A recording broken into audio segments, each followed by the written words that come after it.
I used to believe that marriage was like the foundation work I did for a living, built on solid ground, reinforced with steel, designed to last forever. Looking back now, I realize I was laying concrete over quicksand, and Victoria had been steadily undermining the supports for years. My name is Marcus Hamilton, and this is the story of how my wife systematically destroyed our 7-year marriage while I watched, documented, and ultimately walked away with everything that mattered. Victoria and I met at a Durham Bulls game in 2018. My buddy Jake had insisted I needed to get out more after my previous relationship ended, and Victoria was there with her college roommate. She was stunning.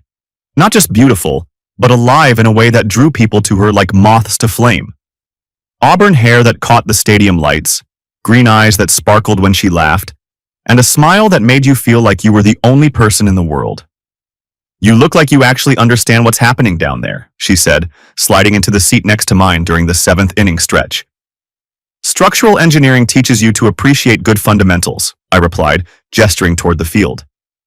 "The pitcher's mechanics are solid, efficient transfer of energy from legs through torso to arm."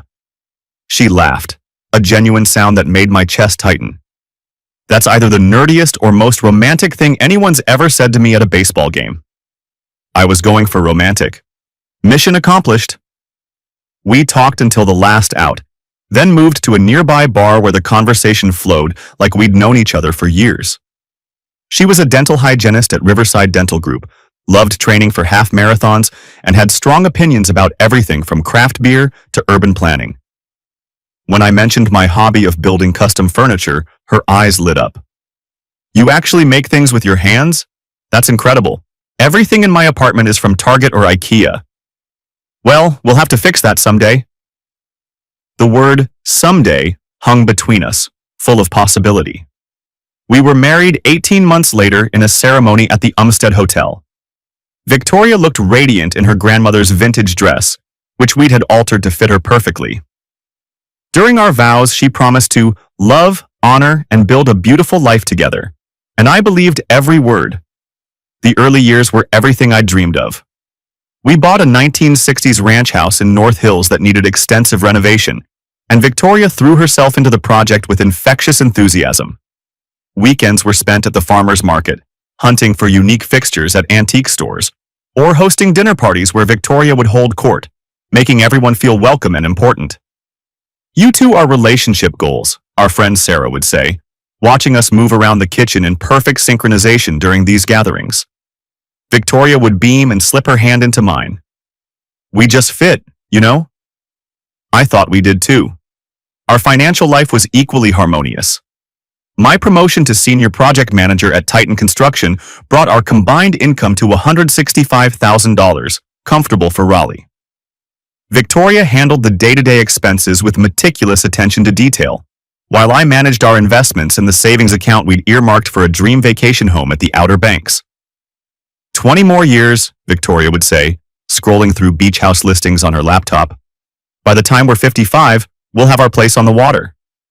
20 years, I'd agree, kissing the top of her head. I should have paid more attention to when she stopped saying, "we." The first cracks. The changes started so gradually that I initially attributed them to natural evolution. People grow and change in marriage. That's healthy, right? Victoria had always been fitness conscious, but when she joined Iron Phoenix CrossFit Gym in our 4th year of marriage, her interest became an obsession. "It's not just about the workout," she explained, coming home flushed and energetic after her first session. "It's a community. These people push each other to be better." Within weeks, she was going 5 days a week. Her body transformed, becoming leaner and more defined, and with it came a new confidence that bordered on arrogance. She bought an entirely new wardrobe, athletic wear that emphasized her improved physique, going out clothes that were more revealing than anything she'd worn before. "I'm feeling myself," she'd say, admiring her reflection before heading out to grab drinks with the gym girls. The gym girls. I never met them, though Victoria talked about them constantly. There was Jenna, who was so inspiring because she'd lost 60 pounds. Ashley, who was absolutely fearless on the climbing wall. And then there was Dominic Cross, their trainer. "Dom really pushes us," Victoria would say, toweling sweat from her face. "He sees potential in people that they don't even see in themselves." Dom. She called him Dom. At the same time, Victoria began picking up extra shifts at the dental office. Dr. Patterson, she explained, had been impressed with her work ethic and was giving her more responsibilities. Emergency patients don't exactly follow banker's hours, she said when I mentioned missing her at dinner. Root canals and extractions can't wait. It made sense. Medical emergencies happened. But the timing felt off. These emergencies always seemed to occur on evenings when I was free, weekends when we'd planned activities together. My father's Parkinson's diagnosis in year 5 provided a convenient explanation for any distance I sensed between us. Dad was struggling with the early symptoms, and Mom was overwhelmed trying to adapt their home for his changing needs.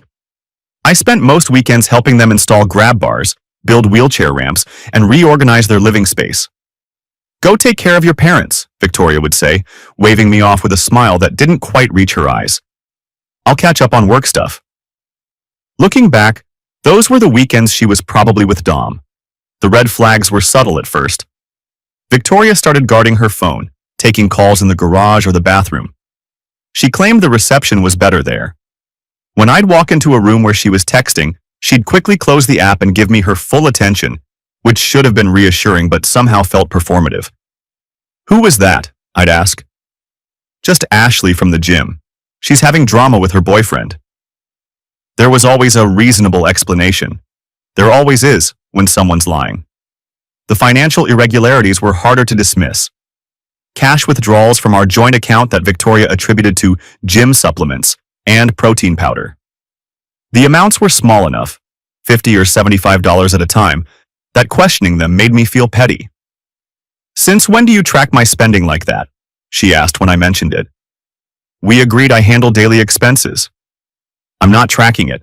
I just noticed the pattern." "What pattern? That I'm taking care of my health? I thought you'd be supportive of that."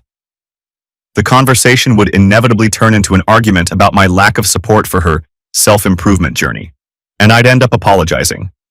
Victoria had a gift for making me feel like the unreasonable one.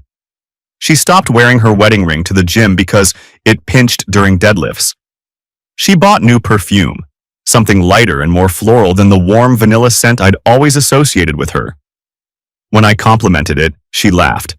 "This old thing? I've had it forever. You never notice anything." But I did notice. I noticed everything. The point of no return. Year 6 was when the lies became elaborate productions.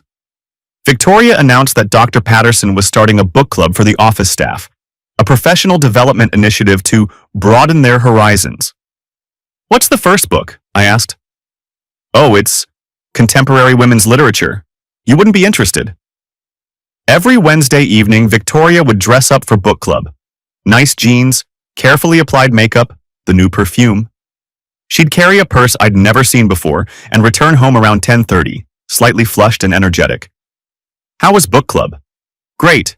Really insightful discussion about character development." I never saw her reading. Our house had always been full of books. Victoria was a voracious reader, but during the book club months, no new titles appeared on her nightstand. The weekend dental conferences started around the same time. Charleston in March, Asheville in May, Virginia Beach in July. Victoria would pack lingerie I'd never seen before, expensive pieces that she'd purchased without mentioning. "Since when do you dress up for dental hygienist conferences?" I asked, watching her fold a black lace teddy into her suitcase. "They have networking events, cocktail parties. I want to look professional." "Professional?" Her laugh was sharp. "You know what I mean. Put together, confident." She'd return from these conferences with stories about breakthrough seminars and innovative cleaning techniques. But when I asked specific questions, her answers were vague. The conference materials she brought home were generic brochures that could have been picked up anywhere. Meanwhile, our intimacy died a slow death. What had once been natural and frequent became perfunctory, then rare, then non-existent. Victoria always had an excuse. Tired from work, sore from the gym, stress from various undefined sources. "I just need some space to figure myself out," she said one night when I attempted to initiate contact. "It's not about you." But it felt like everything was about me, about what I wasn't doing, wasn't being, wasn't providing. The most painful part was watching her light up when her phone buzzed with messages. She'd smile in a way she hadn't smiled at me in months, her fingers flying across the screen in response. When I'd glance over, she'd angle the phone away. "Work stuff," she'd say. "Dr. Patterson is really demanding about our scheduling." Dr. Patterson. Always Dr. Patterson. The setup. The week before Thanksgiving, Victoria was unusually affectionate. She initiated intimacy for the first time in 2 months, made my favorite dinner without being asked, and even suggested we start planning a weekend getaway. "I know I've been distant," she said, curled against my chest afterward. "Work has been so stressful, and I've been taking it out on you. That's not fair." "We all go through rough patches," I replied, stroking her hair. It felt like the old Victoria was back, and I was pathetically grateful. Dr. Patterson has been scheduling so many emergency patients lately. This week is going to be brutal, late nights every single day, but after that, things should calm down. Monday through Thursday, Victoria worked her claimed late shifts. I noticed she started taking her gym bag to work, which seemed odd until she explained that she was going straight from the office to Iron Phoenix to blow off steam before coming home. "Smart thinking," I said. "Get that stress out." Friday morning, she kissed me goodbye with what felt like genuine affection. "Another late one tonight," she said, adjusting her scrubs. "Emergency root canal patient from 6 to 10. Dr. Patterson specifically requested me because of my experience with difficult extractions." "That's because you're the best," I said, meaning it. She smiled, but something flickered in her eyes. "I'll text you when I'm heading home." After she left, I decided to surprise her. We'd been disconnected for so long, and with her working such long hours, I thought I could pick up steaks for a weekend barbecue and maybe some flowers. A small gesture to show I appreciated her dedication. I had no idea I was about to discover the truth. Black Friday. At 6 o'clock that evening, I drove to the grocery store to pick up steaks for our weekend barbecue. The route took me past Riverside Dental Group, and I glanced over out of habit. Victoria's silver Lexus wasn't in the parking lot. Maybe she'd parked around back, I thought. The front lot could get crowded. But something nagged at me. I circled the block and parked across the street, feeling foolish but unable to shake the unease. The building was dark except for security lighting. There were no cars in the back lot either. Maybe Dr. Patterson had asked them to meet at a different location for the emergency patient. That made sense. Sometimes dental emergencies required hospital settings or specialized equipment. I called the office number. An answering service picked up on the first ring. "Riverside Dental Group, this is Kelly with Medical Answering Service. The office is closed until Monday morning. If this is a dental emergency, I can connect you with the on-call provider." My mouth went dry. "I'm sorry, did you say the office is closed?" "Yes, sir. They close at 5 on Fridays. Would you like me to connect you with Dr. Patterson's emergency line?" I hung up without answering. My hands were shaking as I opened my text messages and typed, "Hope the root canal is going well." Victoria's response came within 30 seconds. "Almost done. This one is really messy. Probably another hour." I screenshot her message, though I'm not sure why. Instinct, maybe. Evidence. I drove home. Victoria's car wasn't there either. Instead of going inside, I parked down the street and waited. My mind raced through possible explanations. Maybe there was a miscommunication about the location. Maybe the patient had been transferred to a hospital.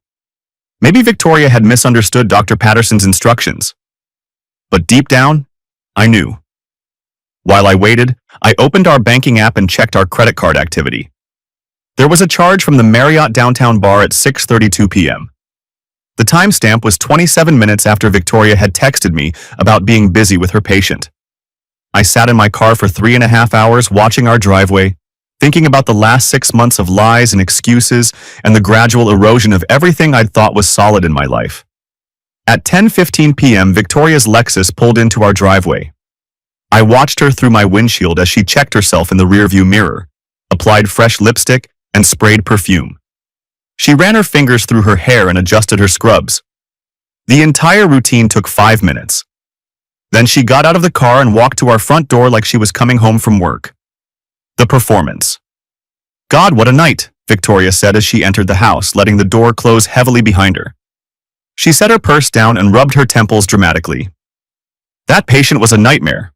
3-hour root canal, and Dr. Patterson was breathing down my neck the entire time. I was sitting on the couch, waiting. Rough day? The worst. This guy had an infection that went deeper than the x-rays showed. We had to bring in specialized equipment, and the whole procedure took twice as long as expected. She kicked off her shoes and sank into the chair across from me. I'm exhausted. She looked anything but exhausted. Her makeup was fresh, her hair was perfectly styled, and there was an energy about her that I recognized from our early dating days. The glow of someone who'd been thoroughly satisfied. That's terrible, I said. What time did you finally finish? About 20 minutes ago. Dr. Patterson wanted a full debrief before I left, and then I had to sterilize all the extra equipment we used. You know how particular he is about protocol. The lies rolled off her tongue effortlessly. Each detail was specific enough to be believable, general enough to be unprovable. If I hadn't called the office, if I hadn't seen the credit card charge, if I hadn't watched her primping in the car, I might have believed every word. You should shower, I said carefully. You smell like the office. A brief flicker of panic crossed her face before she recovered. Yeah, that antiseptic smell really clings to you. Sometimes I think it gets into your pores. She stood and stretched, putting on a show of fatigue. I'm going to take a long hot shower and wash this day away. Good idea. While Victoria was in the bathroom, I checked her purse. Inside, I found a valet parking receipt from the Marriott downtown, time-stamped 6:15 p.m. I photographed it with my phone and put it back exactly where I'd found it. She showered for 30 minutes. When she finally came to bed, she was wearing the new perfume again. Feel better? I asked. Much. She curled up next to me, and for a moment I almost forgot what I'd discovered. This was the woman I'd married, the woman I'd planned to spend my life with. Sorry I've been so busy lately. Things should calm down after the holidays. I understand, I said. Work is work. But I was already planning. The investigation Saturday morning, Victoria announced she needed to go in for a follow-up with the previous night's emergency patient. Dr. Patterson wants to check the work we did and make sure there's no additional infection, she said, pulling on jeans and a sweater. Shouldn't take more than an hour. Of course. Patient care comes first. After she left, I drove to an office building downtown and met with James Crawford, a private investigator who came highly recommended from a divorce attorney I'd looked up online. Crawford was in his 50s, ex-FBI, with the kind of calm demeanor that inspired confidence. I need to know the truth about my wife's activities, I told him, laying out the basic facts. I think she's having an affair, but I need proof. Crawford listened without judgment, taking notes in a small notebook. What kind of evidence are you looking for? Everything. Photos, documentation, timeline of her activities. I need to know how long this has been going on and who she's involved with. My retainer is $5,000 for 1 month of surveillance. That includes comprehensive documentation, photographic evidence, and a detailed report of findings. I wrote the check without hesitation. Crawford also helped me install a GPS tracking device on Victoria's car. In North Carolina, it's legal for a spouse to track their partner's vehicle, and the device would provide real-time location data to help coordinate surveillance. That evening, we went to dinner with Victoria's parents. Throughout the meal, Victoria gushed about our perfect marriage and how grateful she was to have such a supportive, understanding husband. Marcus never complains when I have to work late, she said, squeezing my hand. He knows how important my career is to me. Her mother smiled. That's wonderful, dear. Though I was surprised to see you at South Point Mall on Thursday around noon. Weren't you supposed to be working? Victoria didn't miss a beat. Lunch break shopping. Dr. Patterson gives us 90 minutes for lunch, and I needed a few things. Another lie, delivered with the same confidence as all the others. On Sunday, I spent the afternoon reviewing our phone records online.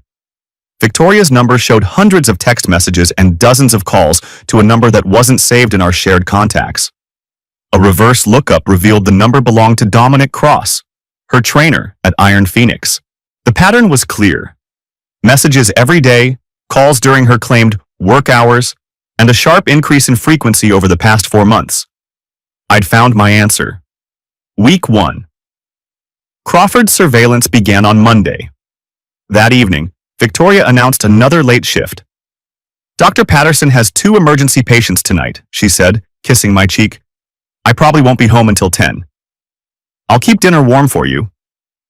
Crawford followed her from our house to Iron Phoenix, then to an apartment complex called Madison Park. According to his report, Victoria parked next to a black pickup truck and was met in the parking lot by a tall, muscular man with dark hair. They embraced and kissed passionately before going inside together. The photographs Crawford took were devastating in their clarity. Victoria's face was unmistakable, and her body language showed complete comfort and familiarity with this man. This wasn't a new relationship.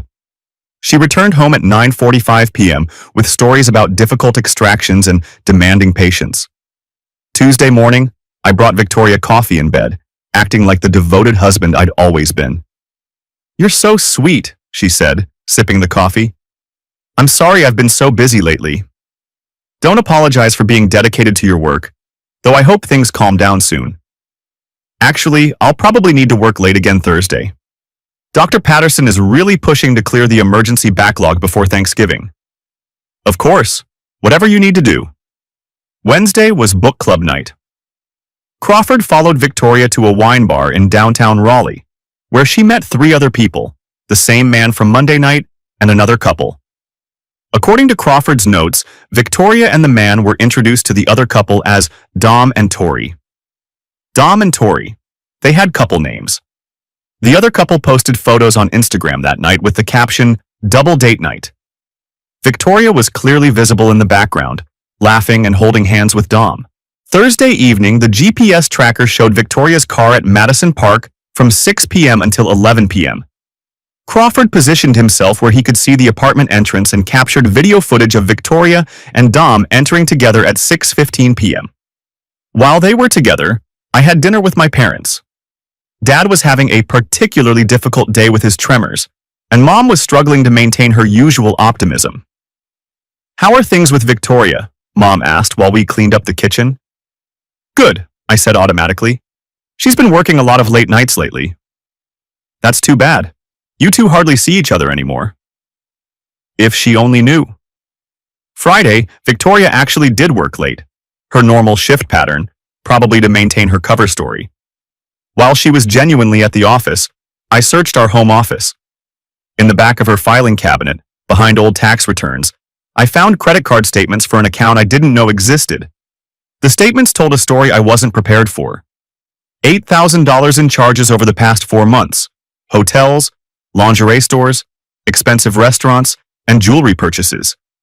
She'd bought a watch from a high-end store for $3,000, more than twice what she'd spent on my last birthday gift. One entry stood out, a charge for $347 at Agent Provocateur, a lingerie boutique. The date was 2 days before her last dental conference. I photographed every page and put everything back exactly as I'd found it. The digital trail. During the second week of Crawford's surveillance, I dove deeper into the digital evidence.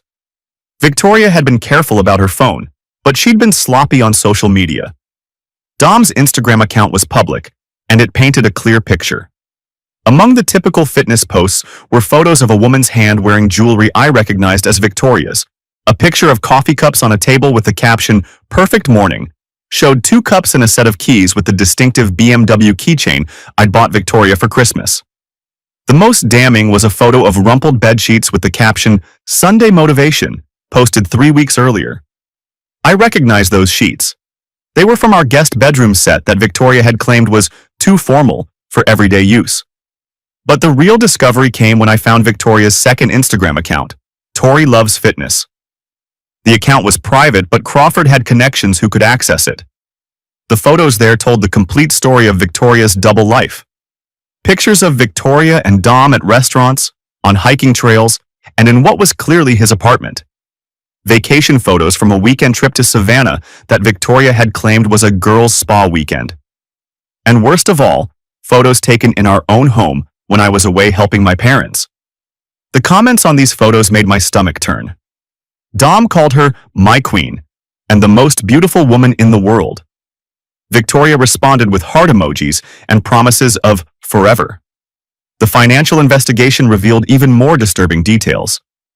Victoria had opened a separate savings account and had been diverting her bonuses there for months. The account contained $15,000, money that should have been going toward our shared goals. Venmo transactions between Victoria and Dom were labeled as training sessions and fitness coaching, but the amounts and frequency suggested something else entirely. She was essentially paying for dates with our money. I also discovered that Victoria had been using our joint credit card to buy Dom gifts. The $3,000 watch was just the beginning. There were charges for expensive dinners, weekend getaways, and even men's clothing purchases. During this period, I had lunch with Sarah, Victoria's colleague at the dental office. I played it casual, just a concerned husband checking in. Victoria's been working so many late nights lately, I said. I hope Dr. Patterson isn't overworking her. Sarah looked confused. Late nights? Victoria's been leaving early most days. She's usually gone by 4:30. Really? She told me Dr. Patterson was scheduling lots of emergency patients. Not that I know of, and if there were emergency patients, Dr. Patterson would handle them himself or call in the oral surgeon. Victoria's not certified for emergency procedures. Sarah's words confirmed what I already knew, but hearing it from someone else made it real in a way that hurt worse than all the photographs combined. The receptionist, Ashley, not the gym Ashley Victoria talked about, but the office Ashley, was apparently covering for Victoria's early departures. According to Sarah, Ashley thought it was romantic that Victoria was sneaking out to spend time with her boyfriend. They all know? I asked. The younger staff think it's exciting, like a soap opera. The older employees. Sarah shrugged. They disapprove, but it's not their business. Dr. Patterson, it turned out, had no idea about Victoria's fictional overtime hours or emergency patients. He'd been attributing the office's recent efficiency to improved teamwork, not realizing that one of his employees was committing time theft on a massive scale. The full picture. By the third week, Crawford had compiled a comprehensive dossier that read like a catalog of betrayal. 47 photographs documented Victoria and Dom's relationship in excruciating detail. Hotel receipts showed they'd been meeting at expensive properties throughout the Triangle area for months. The surveillance videos were perhaps the most painful evidence to review. Watching Victoria walk into Dom's apartment with the confidence of someone who belonged there, seeing her laugh and touch him with an intimacy that had vanished from our marriage. It was like watching a stranger wearing my wife's face. Crawford had also uncovered something Victoria didn't know. Dom was cheating on her too. The investigator had photographed him with another woman, Melissa, a blonde who also trained at Iron Phoenix. The timestamps showed that Dom was rotating between Victoria and Melissa, sometimes seeing both in the same day. Your wife isn't the only woman he's manipulating, Crawford explained, showing me photos of Dom and Melissa at the same restaurants where he'd taken Victoria. This guy has a pattern. He targets married women at the gym, probably because they're less likely to make demands on his time. The pregnancy scare discovery came when I found a home pregnancy test box in our bathroom trash. Victoria had never mentioned taking a test, and when I checked the pharmacy records on our insurance, I found she'd also purchased Plan B emergency contraception the same day. The timeline was devastating. Victoria had potentially been pregnant with another man's child, and had handled the situation without saying a word to me. The casual way she'd disposed of evidence of such a significant event showed how completely she'd compartmentalized her deception.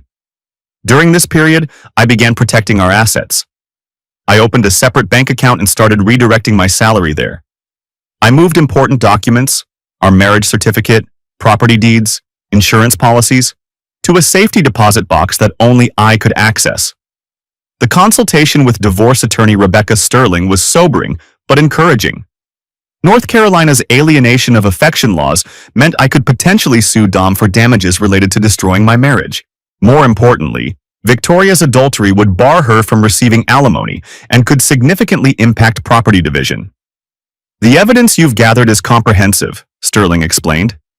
In an at-fault state like North Carolina, adultery cases with this level of documentation typically result in favorable outcomes for the innocent spouse. I wasn't just planning a divorce. I was building a case. The trap. The fourth week of surveillance coincided with Victoria's announcement that she'd been selected for a special training program that would require her to travel to Charlotte for extended periods. "It's a huge opportunity," she explained over dinner.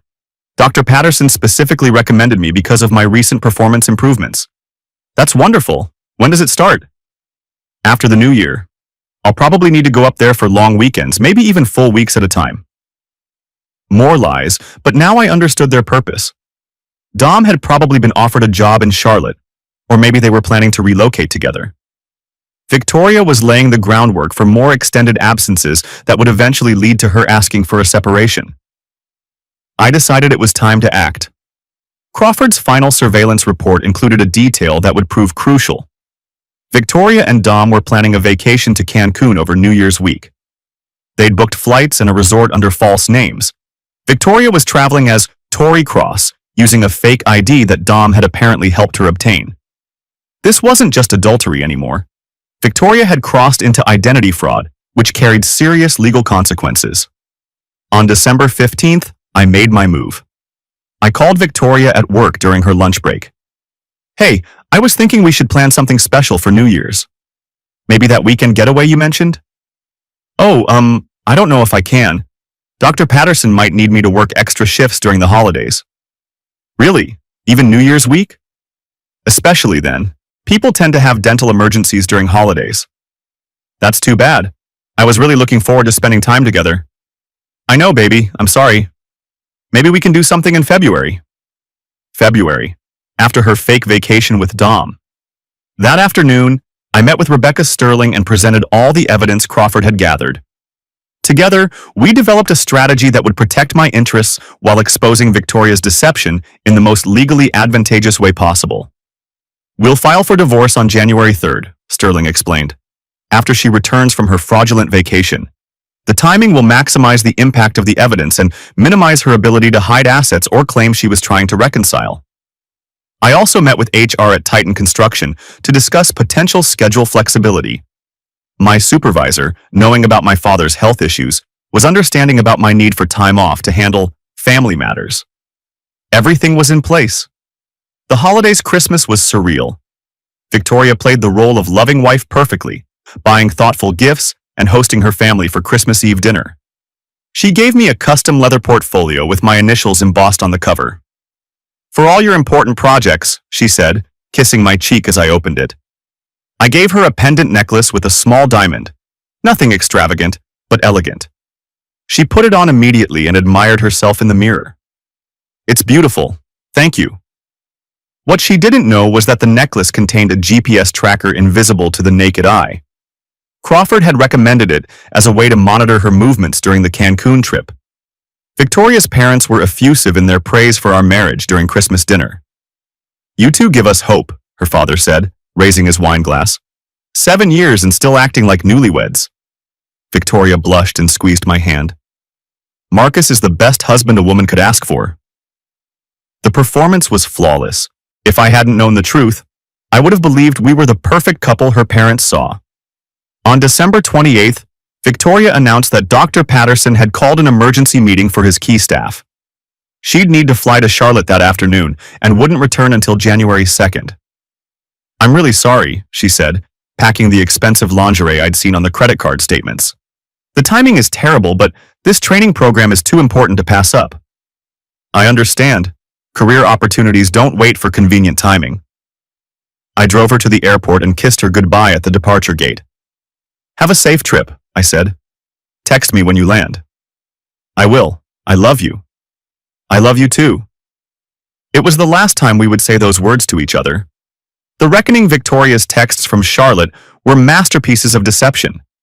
Photos of generic hotel rooms and conference center lobbies, complaints about boring seminars and terrible hotel food. She even sent pictures of her study materials, dental hygiene pamphlets that could have been picked up anywhere.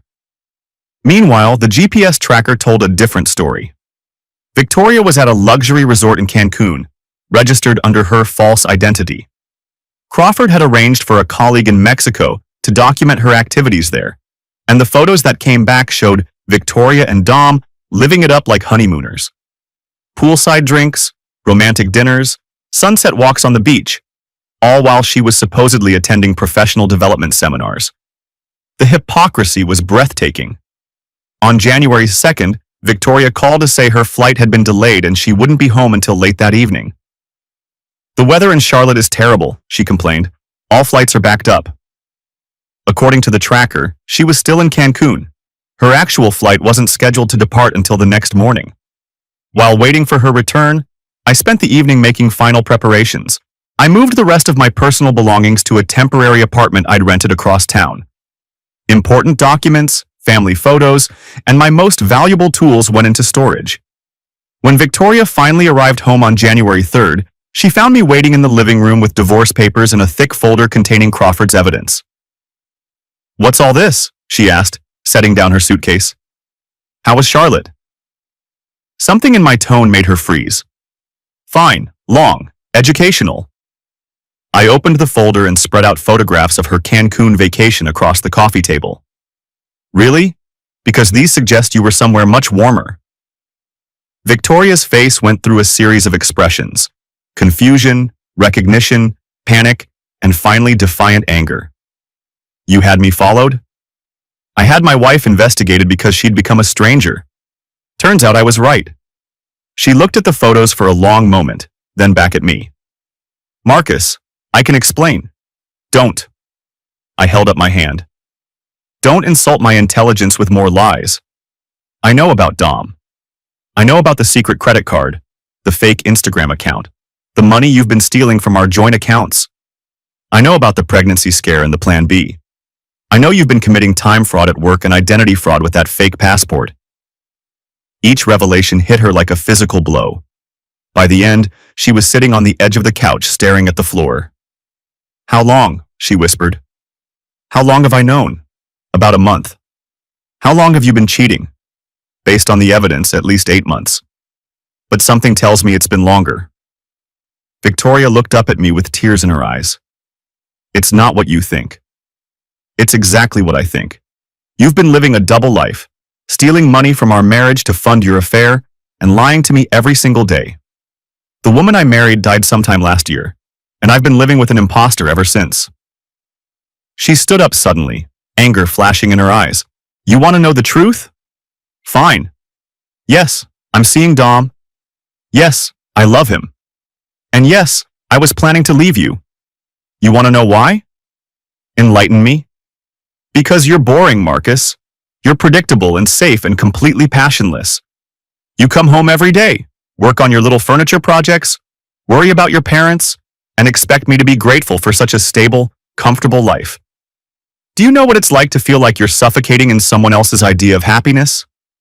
Her words stung, but they also clarified everything. "So, you decided to steal money, commit fraud, and destroy our marriage instead of having an honest conversation about your feelings? I tried to talk to you. I told you I needed space, that I was feeling restless. But you just nodded and went back to your woodworking like my feelings didn't matter. When did you try to talk to me? When you were working late or at book club or attending fake dental conferences?" She had no answer for that. I handed her the divorce papers. "I'm filing on grounds of adultery. In North Carolina, that means you get nothing. No alimony, no claim to assets acquired during the marriage, and no sympathy from the court." Victoria's face went white. "You can't do this." "I can and I am. I'm also suing your boyfriend for alienation of affection and criminal conversation. Between the 2 lawsuits, you and Dom are going to learn that actions have consequences. Marcus, please. We can work this out. We can go to counseling, start over." "Start over?" I laughed, but there was no humor in it. "Victoria, you spent 8 months systematically betraying our marriage while lying to my face every single day. You stole money, committed fraud, and exposed me to potential STDs without my knowledge or consent. There's no coming back from that." She started crying then, real tears that might have moved me 6 months earlier. Now they just seemed like another manipulation. "Where am I supposed to go?" she sobbed. "I don't know and I don't care. You made your choice when you decided Dom was more important than our marriage. Go stay with him. He's not ready for that kind of commitment." Of course he wasn't. Dom was sleeping with at least 2 women, possibly more. Victoria was just another conquest to him, but she was too blinded by infatuation to see it. That's not my problem anymore, I said, standing up. I've already moved my things out. The locks will be changed tomorrow morning, and your name is being removed from all our accounts. You have until Sunday to collect your belongings. This is my house, too. No, it's not. We bought this house with money I saved before we were married, and I have the documentation to prove it. The only thing you contributed was the down payment, which you'll get back in the settlement. Everything else stays with me. Victoria looked around the house we'd renovated together, the space where we'd hosted countless dinner parties and talked about our future. For the first time, I think she realized what she was losing. I never meant for this to happen, she whispered. Yes, you did. You chose this. Every lie, every deception, every dollar you stole, those were choices. And now you get to live with the consequences. I picked up my jacket and keys. Your affair partner is about to discover that destroying marriages in North Carolina is expensive. I hope he was worth it. As I headed for the door, Victoria called after me. Marcus, wait! I turned back one last time. I'm sorry, she said, and for a moment, she looked like the woman I'd married. I really am sorry. I know you are, I replied. You're sorry you got caught. Legal warfare. The divorce proceedings moved swiftly once the evidence was presented. Rebecca Sterling had prepared meticulously, and Victoria's attorney, a young public defender she'd been assigned after her first lawyer quit when she couldn't pay his retainer, was completely overwhelmed. The adultery case was airtight. Crawford's surveillance photos, the financial records, and Victoria's own social media posts created an irrefutable timeline of deception. When Victoria's attorney tried to argue that the marriage had been troubled before the affair began, Sterling countered with evidence of Victoria's elaborate lies and systematic theft. Your Honor, Sterling argued during one hearing, Mrs. Hamilton didn't stray because the marriage was failing. She actively sabotaged the marriage to justify her adultery. This isn't a case of two people growing apart. It's a case of one spouse systematically defrauding the other while conducting an elaborate affair. Victoria sat next to her attorney looking smaller and more defeated each time we appeared in court. The confident, vibrant woman who'd walked out of my life had been replaced by someone who seemed to shrink a little more each day. The criminal conversation lawsuit against Dom was even more devastating. North Carolina allows wronged spouses to sue their partner's affair partner for damages, and Dom clearly hadn't understood the legal implications of his actions. When Dom's attorney tried to argue that he hadn't known Victoria was married, Sterling produced Instagram photos showing Dom wearing Victoria's wedding ring as a necklace in several posts. The evidence that he'd not only known about the marriage but had actively mocked it turned the case into a rout. Mr. Cross actively pursued a married woman, documented their relationship on social media, and even wore her wedding ring as a trophy, Sterling argued. This isn't an innocent romance. It's the deliberate destruction of a marriage by someone who thought he was above consequences. The financial discovery phase revealed even more disturbing details. Dom had been using Victoria to help finance his lifestyle, accepting expensive gifts while simultaneously seeing other women. Victoria had unknowingly been funding her own betrayal. When Victoria learned about Melissa and the other women during cross-examination, her composure finally cracked completely. You mean he was lying to me too? She asked her attorney, in a voice loud enough for the entire courtroom to hear. Mrs. Hamilton, the judge said firmly, please consult with your attorney before speaking. But the damage was done. Victoria's realization that she'd destroyed her marriage for a man who'd been deceiving her just as thoroughly created a moment of clarity that was painful to witness, even for me. Professional consequences. While the legal proceedings continued, Victoria's professional life collapsed. Dr. Patterson had been understanding when Victoria first requested time off for the divorce proceedings, but when he learned about the time theft and fraudulent overtime claims, his attitude changed dramatically.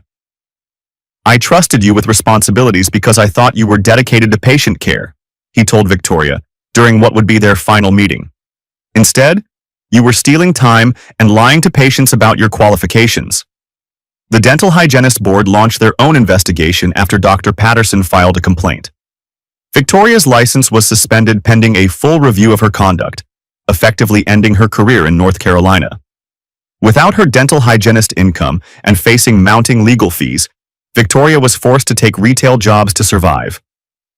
The woman who'd once commanded respect in a professional medical environment found herself folding clothes at department stores and ringing up groceries at Food Lion. Meanwhile, my own career flourished. The stress of the divorce had initially affected my work performance, but once the legal proceedings began moving forward, I found myself more focused and creative than I'd been in years.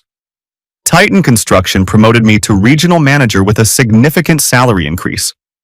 I also began selling the custom furniture pieces I'd been crafting for years. Word spread through Raleigh's design community about my work, and suddenly I had a waiting list of clients willing to pay premium prices for handcrafted pieces. What had started as a hobby became a lucrative side business. The irony wasn't lost on me. Victoria had called me boring and predictable, but the skills and interests she'd dismissed were now generating more income than her professional dental career ever had. The stalking phase.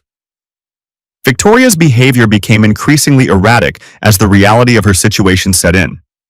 The final divorce decree awarded me the house, the majority of our assets, and a judgment against her for the money she'd stolen from our joint accounts. Dom was ordered to pay $75,000 in damages for criminal conversation and alienation of affection. Money he didn't have, which meant Victoria was partially liable for his debt. Instead of accepting the consequences and moving forward, Victoria began what could only be described as a stalking campaign. It started with phone calls from different numbers after I blocked her main line. The messages began as desperate pleas for reconciliation and gradually escalated to accusations and threats. "You destroyed my life over nothing," she said in one voicemail. "I made one mistake, and you turned it into a nuclear war." One mistake. 8 months of systematic deception, thousands of dollars in theft, and identity fraud reduced to one mistake. When I didn't respond to the calls, Victoria began showing up at my workplace. Titan Construction's security had to escort her from the premises 3 times in 1 week after she demanded to see me. "She seems genuinely unstable," the security chief told me after the 3rd incident. "We've issued a trespass warning, but you might want to consider getting a restraining order." The text messages were worse. Victoria created new phone numbers and social media accounts faster than I could block them, sending hundreds of messages that ranged from pleading to threatening. "I know where you live," read one text. "I know your schedule. You can't hide from me forever." Another message was more personal. "Grace seems nice. I hope she knows what kind of man you really are." Grace was a landscape architect I'd met through a client. We'd had coffee twice, and somehow Victoria had found out about her. The threat was subtle but clear. When Victoria appeared at my house at 3 in the morning, pounding on the door and screaming for me to face her like a man, I finally filed for a domestic violence protective order. The hearing was brief but disturbing. Victoria represented herself and used the opportunity to deliver a rambling monologue about how I'd systematically destroyed her life and turned everyone against her. "He's obsessed with revenge," she told the judge. "He can't accept that marriages sometimes end, so he's trying to punish me for being honest about my feelings." Honest about her feelings. That's how Victoria had rewritten history in her mind. Her months of elaborate deception had become being honest about feelings. The judge reviewed the police reports, witness statements, and documentation of Victoria's harassment before issuing a 12-month protective order. "Mrs. Hamilton," the judge said firmly, "you will have no contact with Mr. Hamilton, directly or indirectly. You will not go within 500 feet of his home, workplace, or any location where he is present. Violation of this order will result in immediate arrest." Victoria's response was to create a blog called The Truth About Marcus Hamilton, where she posted a wildly distorted version of our story that painted her as the victim of an abusive, controlling husband who'd entrapped her in a loveless marriage and weaponized the legal system when she tried to leave.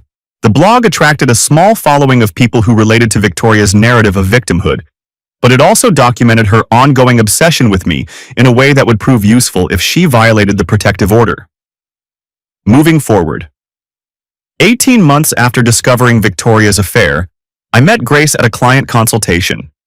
She was designing gardens for a luxury home where I was building custom built-ins, and we struck up a conversation about the relationship between architecture and landscape design.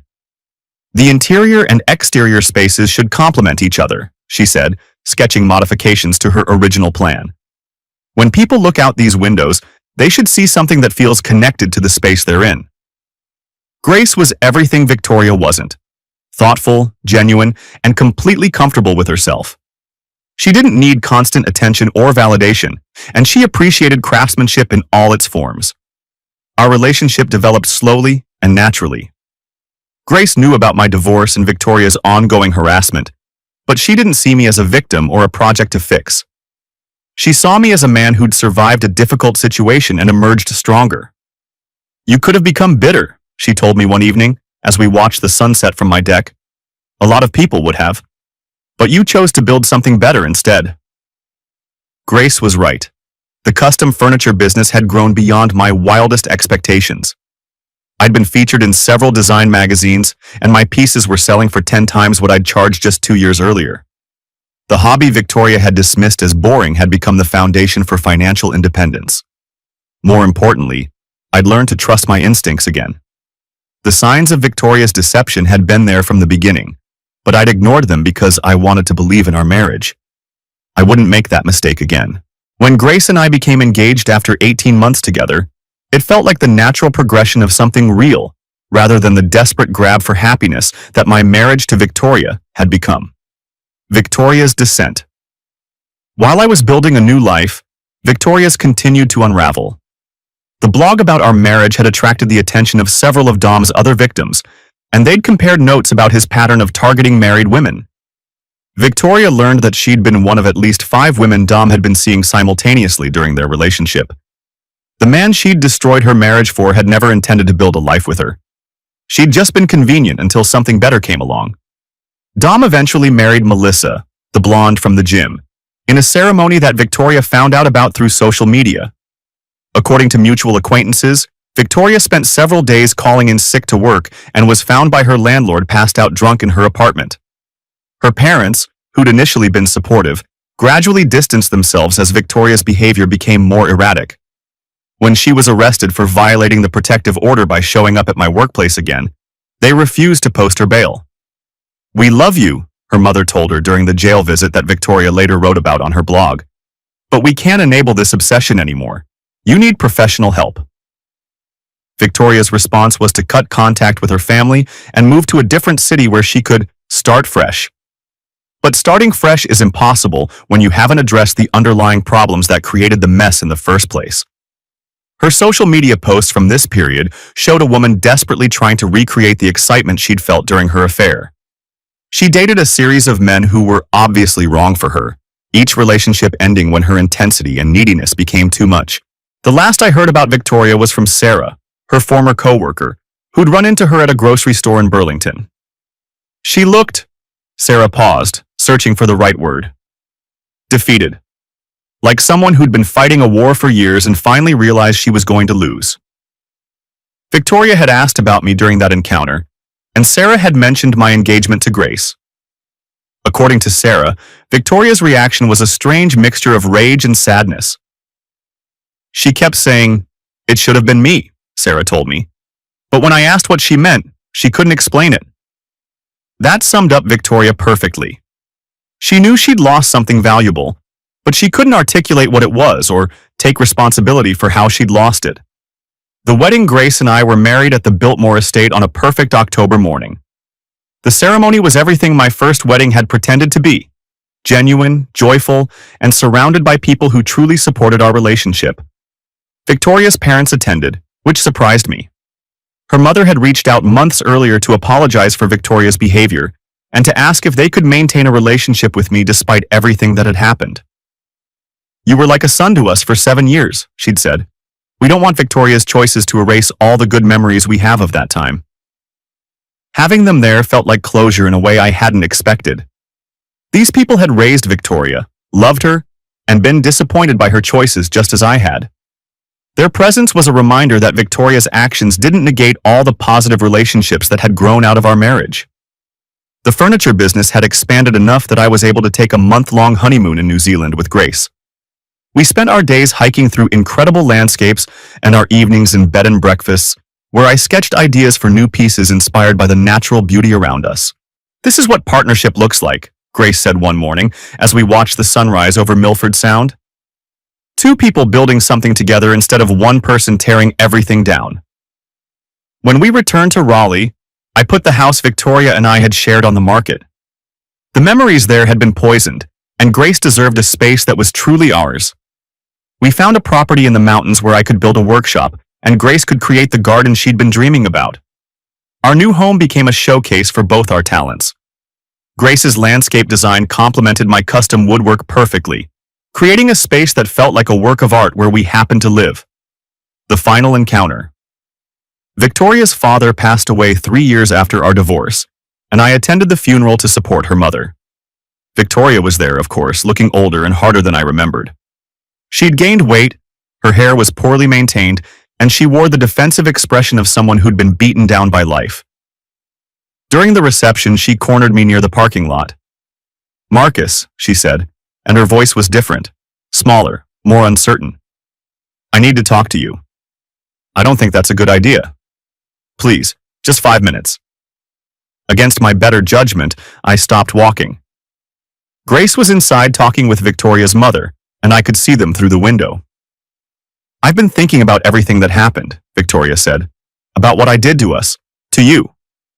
Victoria. "No, let me say this. I destroyed the best thing that ever happened to me because I was selfish and stupid, and I thought I deserved more excitement than what we had." She was crying now, and for a moment I felt an echo of the compassion I'd once had for her. "I watch your interviews in those design magazines," she continued. "I see pictures of your wedding, your new house, your success, and I know that should have been my life. Not the specific details, but the happiness, the partnership, the feeling of building something beautiful with someone you love. Victoria, you can still build a good life, but you have to stop looking backward." "How?" she asked, and the question seemed genuine. "How do you move forward when you know you destroyed everything good you ever had for something that was never real?" "I don't know," I said honestly. "But continuing to obsess over the past isn't helping you." She nodded, wiping her eyes. "Your wife seems nice." "Grace?" "She is." "Are you happy?" "Yes." Victoria was quiet for a long moment. "I'm glad," she said finally. "I mean that. You deserved better than what I gave you. I hope you find peace, Victoria. I really do." She looked at me one last time, and I saw a flicker of the woman I'd married, not the passionate, exciting version from our early days, but the vulnerable person underneath all the performance. "I'm sorry, Marcus, for all of it." "I know you are." I walked back into the funeral home where Grace was waiting with a concerned expression. "Everything okay?" she asked. "Yeah," I said, taking her hand. "Everything's fine." Through the window, I watched Victoria get into a battered Honda and drive away. I never saw her again. Epilogue. 5 years later, Grace and I welcomed our son, James, into the world. He was born in the spring, when Grace's garden was in full bloom and the workshop I'd built was filled with sunlight streaming through the skylights. Holding my son for the first time, I thought about the life Victoria and I had planned together. The house at the Outer Banks, the children we'd talked about having someday, the retirement we'd envisioned spending together. That life was gone, and I was grateful for its absence. The life I'd built with Grace was better than anything Victoria and I could have created together because it was based on honesty, mutual respect, and genuine partnership. We made decisions together, supported each other's dreams, and faced challenges as a team. The furniture business had grown into a company with 12 employees and a waiting list that stretched 6 months. My pieces were featured in design publications across the country, and we'd just signed a contract to furnish a luxury resort in Charleston.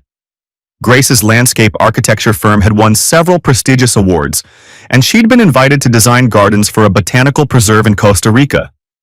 We were planning to spend James's first Christmas there, combining work with family time in a way that would have been impossible in my previous marriage. Sometimes I wondered what would have happened if I'd never discovered Victoria's affair, if she'd managed to keep her deception hidden until she was ready to leave. Would I have spent years wondering what I'd done wrong? Would I have blamed myself for the failure of our marriage? Probably, and I would have been wrong. Victoria's betrayal taught me that some people are willing to destroy everything beautiful in their lives for the temporary excitement of something new. But it also taught me that surviving betrayal doesn't make you bitter. It makes you wiser about what real love looks like. Real love doesn't require deception. It doesn't need elaborate lies or secret accounts or fake identities. Real love is Grace falling asleep on my shoulder while I sketch furniture designs at the kitchen table. It's working together in the garden while James naps in his carrier. It's the absolute certainty that the person you're building a life with is exactly who they appear to be. Victoria called that life boring. She was wrong about that too. The last I heard, Victoria was working as a shift manager at a chain restaurant in Jacksonville, Florida. She'd never remarried, never had children, and according to the mutual acquaintance who mentioned her, seemed to have settled into a quiet life of acceptance rather than the explosive passion she'd once craved. I hoped that was true. I hoped she'd found peace, even if it wasn't the life she'd dreamed of. As for me, I'd learned that the best revenge isn't elaborate or cruel. It's simply building something beautiful and refusing to let someone else's choices destroy your capacity for happiness. I built custom furniture that brought joy to people's homes. I loved a woman who loved me completely in return. I was raising a son who would grow up understanding that integrity and honesty weren't optional values. They were the foundation everything else was built on. Victoria had called me predictable, as if that were an insult. But predictability in a marriage means your partner can count on you. It means your word has value. It means you're the same person in private that you are in public. I was predictable in all the ways that mattered, and Grace treasured that predictability as much as Victoria had scorned it. Standing in my workshop one evening, watching Grace read to James in the garden through the open door, I realized that everything I'd lost when my first marriage ended had been replaced by something infinitely better. Victoria had been right about one thing. I was boring and predictable and passionless. And I'd never been happier in my life. The truth doesn't need elaborate staging or careful timing or dramatic reveals. The truth simply is, and eventually, it surfaces no matter how deeply someone tries to bury it. Every lie creates a debt that must eventually be paid. Victoria spent years trying to outrun that debt, but it followed her everywhere, to new cities, new jobs, new relationships that couldn't survive the weight of her unresolved guilt. Meanwhile, I'd built my new life on the foundation of complete honesty, and that foundation had proven strong enough to support everything beautiful that came after. Sometimes the patient man's revenge isn't revenge at all. It's simply living well while the person who betrayed him learns to live with the consequences of their choices. That lesson took 7 years of marriage, 1 devastating night of discovery, and 5 years of rebuilding to fully understand. But it was worth learning. As I tucked James into his crib that night and kissed Grace goodnight, I felt the deep satisfaction of a man who'd survived the worst thing he could imagine and emerged not bitter, but grateful. Victoria had destroyed our marriage, but she'd also freed me to find something better. For that, at least, I owed her my thanks.